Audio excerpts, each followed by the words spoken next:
Okay, may ipapakita po ako sa inyo para ma-aware po kayo. Ito si mutya ng tubig. Scammer po yan, scammer po yan. Yan o, ninakaw niya yung video ko. Ito yung video ko, ako yan ang nagsasalita at mutya ko yan, ginamit niya, ninakaw niya. Ito ang tinatawag na mutya ng tubig. Ito ay nagtataglay na kaya kang dipinsahan. Okay, kunin natin, no. Ito yung original video ko, oh.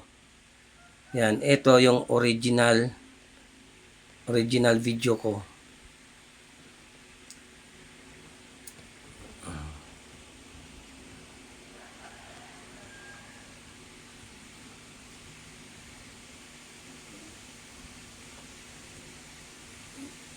Saan na ba yun? Ito, yan. Ito yung original. Ito ang tinatawag na mutya ng tubig. Ito ay nagtataglay na kaya kang dipinsahan sa anumang uri ng mga mahikang kadiliman. Tulad sa mga kulam, mga barang. Okay? Yan yung original video ko. At dito naman tayo sa TikTok.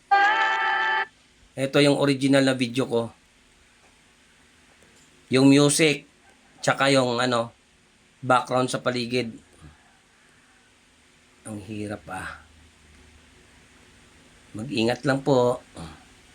Yan, nilagyan ko na yan ng ng bato umo. Mutya ng tubig at bato. May nakakuha na yan. Ito yung original, Ito Dito niya ninakaw sa TikTok account ko. Ang video na yan, no? Kaya yung background and then ang music, isa lang. Alam ko yung aking mga video ang tinatawag na mutya ng tubig.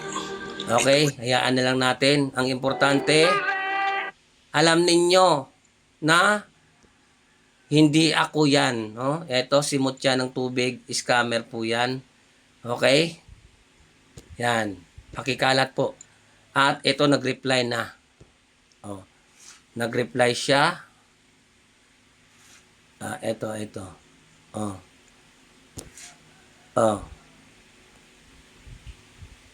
Yan. Ayan.